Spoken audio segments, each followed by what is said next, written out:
Just 3 weeks long, but they said that if I taught the course, I could take students to any country in the region for 1 week. So I chose Eritrea, and we went there for a week.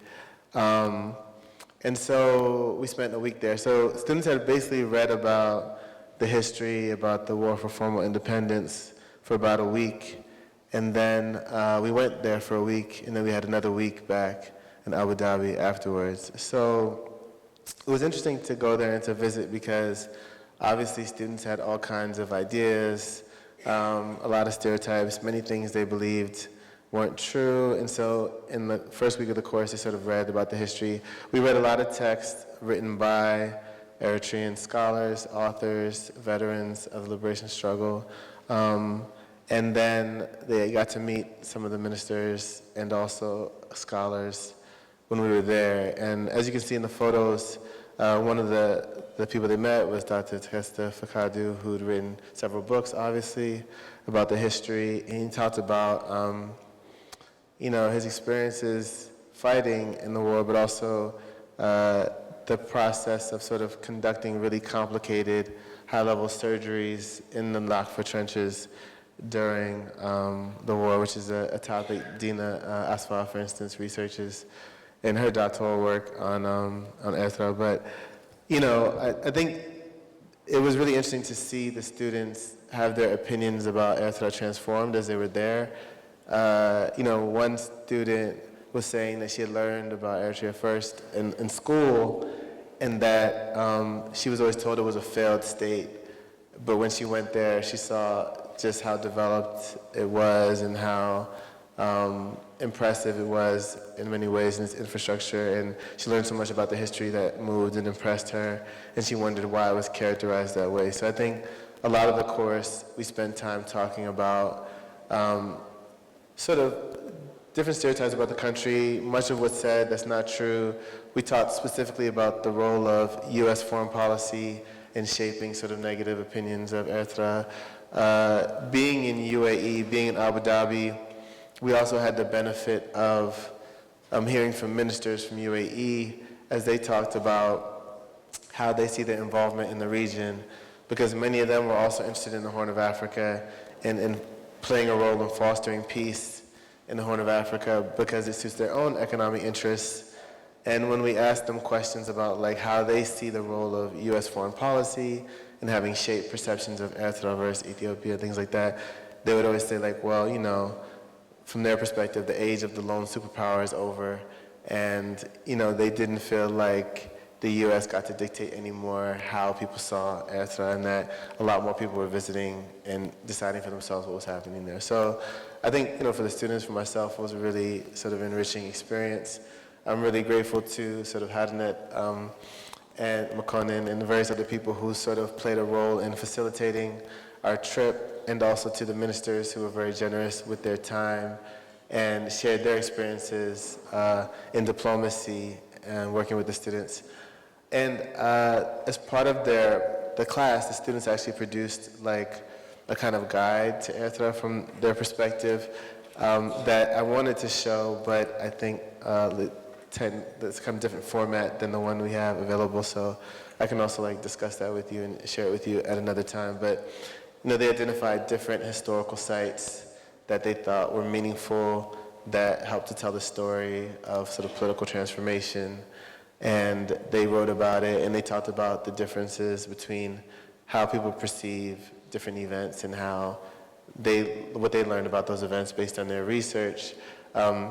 One of the slides they produced in their presentation talks about the government structure, and I think that was interesting because a lot of people don't presume that Eritrea has a sophisticated government structure, or don't really understand the division of responsibilities amongst the ministry and the various ministers in the government. So, the students sort of researched that. And then also, as you see in the photos, among the ministers who was generous with their time was Minister Yamane.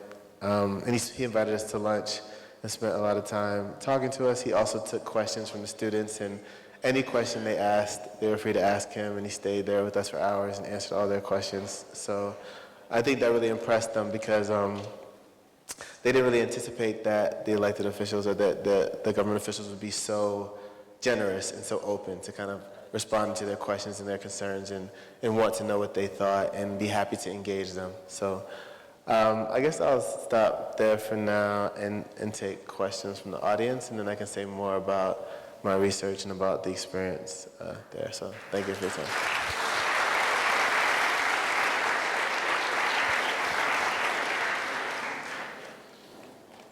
And if there are no questions, I'll just start calling on people.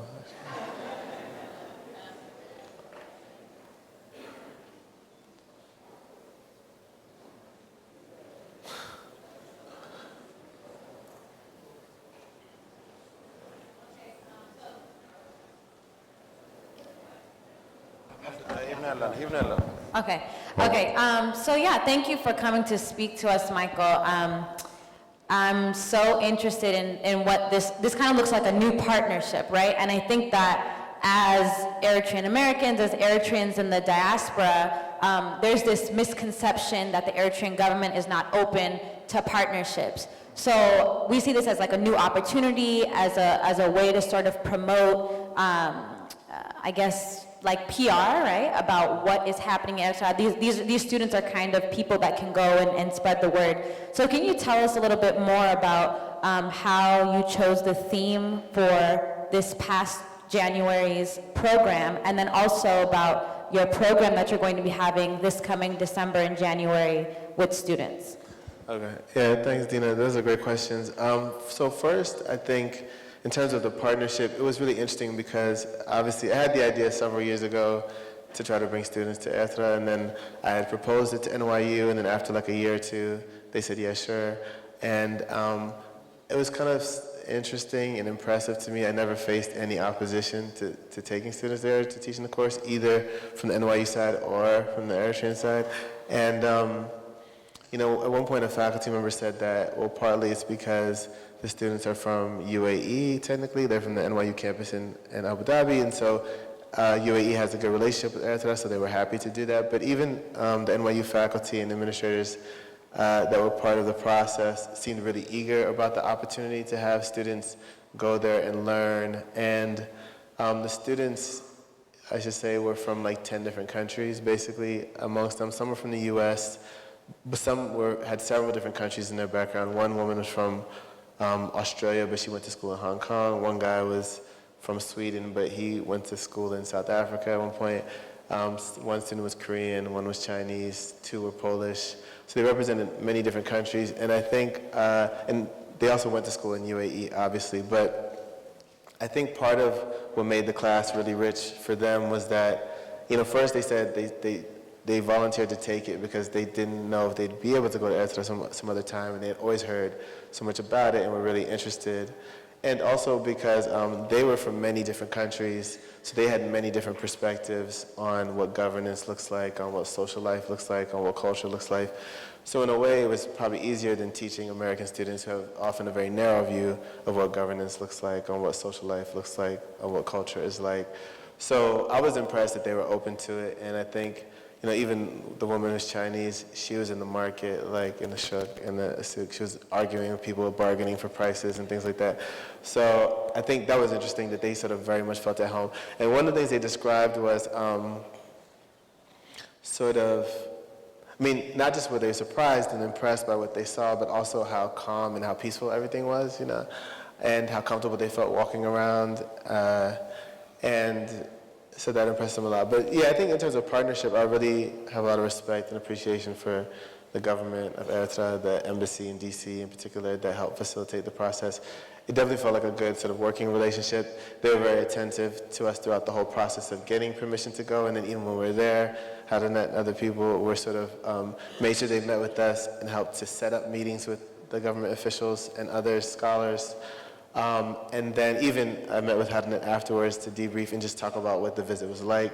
She was very interested in what the students thought and what they wrote about and what their assignments were like. So, and the topic of the course, the theme of the course was revolution, and we focused on the Eritrean War for formal independence. And that topic comes up a lot, obviously in the U.S., from the civil rights movement to like Black Power to Black Lives Matter. There's various ways people think about political transformation, and I was saying before that I think the Eritrean War for Formal Independence is such an important event because it's really the sort of it's like it stands out as an example of an African country that was really invested in autonomy and really interested in trying to set its own economic and political vision, and very disciplined in trying to enact that vision.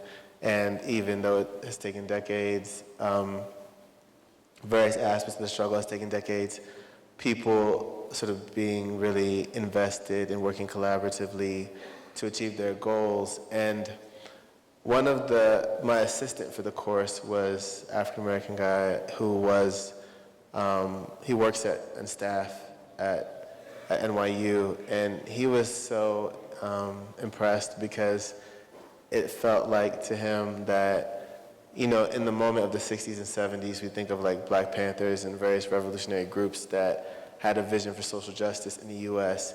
And so much of what he saw in Eritrea sort of seemed to him like what the Black Panthers were trying to do, or what various groups were trying to do, and weren't really able to achieve in the US. So in that way, it was really impressive and refreshing to him to see an example of an African country that was really invested in autonomy and trying to kind of develop an economic and political vision that served its people.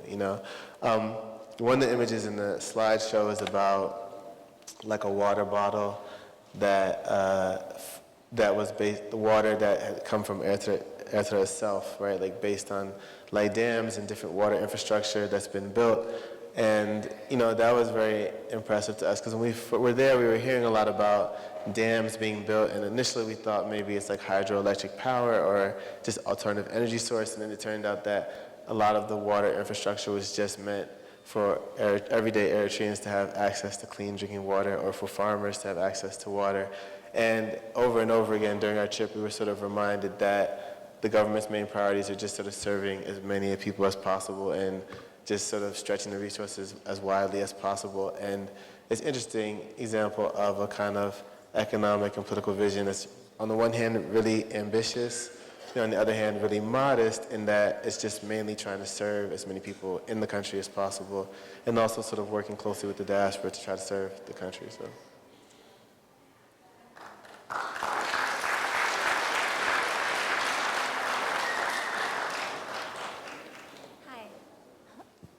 Hello? Okay. Yeah. So you had mentioned that it was a little bit of a more seamless process in being able to bring students since there was a unique relationship with UAE and Eritrea. So for us who may be in college or in a graduate program in the United States, for many of us there might be some pushbacks from our universities to be able to go study or to do a study abroad trip or do an independent study in Eritrea and have that be credible. So how would you suggest, in your own words or your experience, how we can kind of push our universities to actually consider this as a really unique opportunity for us? Yeah, that's a great question. Actually, so one, I think my strategy was just to assume it will work and just try to make it happen. And then if I face an obstacle, then I'll just deal with the obstacle, and I just never really faced any obstacles. But I did hear from a professor later after my trip from a DC area university, and she was taking students as well. And she said that even though she had never met me, she had heard NYU went, and she was invoking NYU and talking to her university about that, and that made it possible for her to be able to go. And, I think it's, you should just start with you can feel free to reach out to me. I can help facilitate the process. I think Hadanet, McConan, you can reach out to them. But I think these examples of universities have gone make it more likely that other universities will be open to letting students go. And then also I think the 2018 peace agreement, I guess, also made a lot more universities feel more comfortable with it.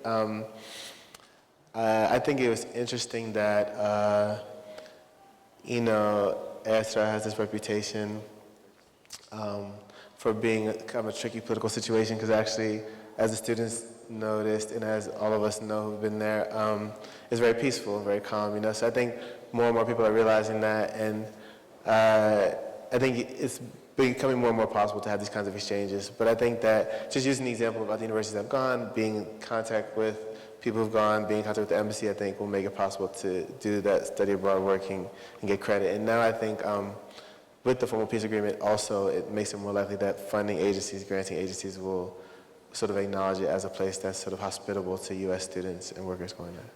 All right.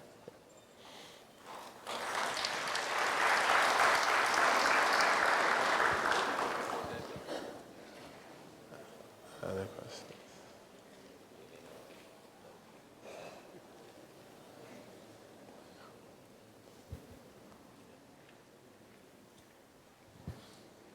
So thank you for coming to speak to us. Could you tell us a little more about like the course syllabus and the types of assignments that the students had to do and the specific feedback you received? Cool, yeah. I mean, for me, it was really important to have the students read work by Eritrean scholars. So, as I mentioned, Dr. Tkesta Fakadu, they read several of his books on the history and also just on the sort of really complicated, elaborate medical procedures they were doing during the war.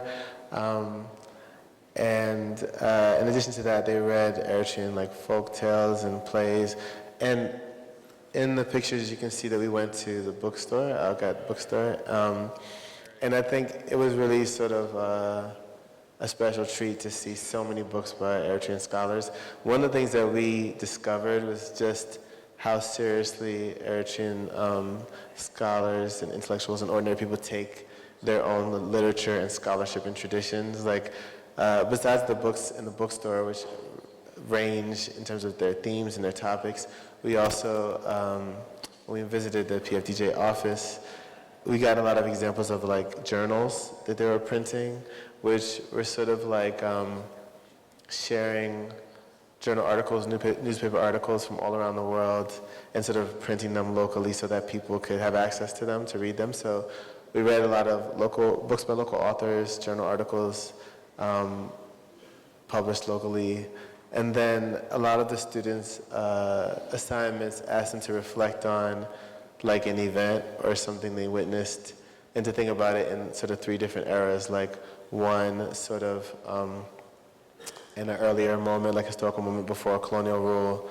then what that place might have looked like during the era of colonial rule, and then what that place has looked like since independence, since formal independence. And so I was always encouraging them to think about these places in different contexts and why they might look a certain way in a certain moment and look a different way in a different moment. And I think another part of the class just sort of asked them to think about sort of how people understood the relationship to the government, the relationship to each other, you know? And I think that was really eye-opening for the students because, you know, as I mentioned, these students were from countries all over the world, and they also went to school abroad, right? And so their experience in life is very cosmopolitan. And the advantage is that they know a lot about several different places, but the thing that they had the hardest time understanding was just how committed people were to community collaborative projects. And they met with student groups and students, they met with ordinary people, and they would ask questions about how they understood their duty or their relationship to their society. I think one of our most impressive moments was when we met some students. Our guide, sort of for the trip, Redyet, he taught locally business and engineering, and some of his engineering students we met, they were doing really amazing things. Like they had built a whole computer that probably cost like $70 US, and they were like finding ways to build like search engines that didn't totally need Wi-Fi because their Wi-Fi was not as reliable, and they were just really talented computer science engineering students. And you know, they talked a lot about how their parents' experience in the war and making do with very limited resources and working collaboratively influenced their approach to engineering, where they felt like even if they don't have all the resources, they could still develop really complicated, sophisticated things. And I think the students were really moved by just how hard these students were working, even with few resources, but also, you know, in terms of their ethos, you know, at one point we were talking to some students, and a woman said to them, "It sounds like you guys are asking us if we have individual aspirations separate from our community. We don't, you know?" So it was kind of funny because they didn't really, they had not really encountered people who talked so much about their relationship to other people in terms of how they see themselves in their own lives. And I think that was sort of a really unique and special experience just to have, to understand what it means to be in a society that so much of what happens is seen as collective and collaborative, I think.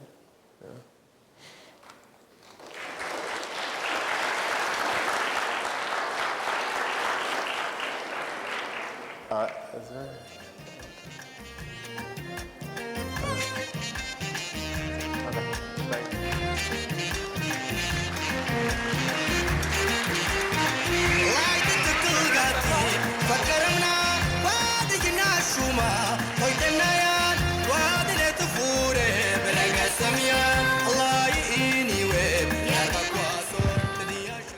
Thank you, Dr.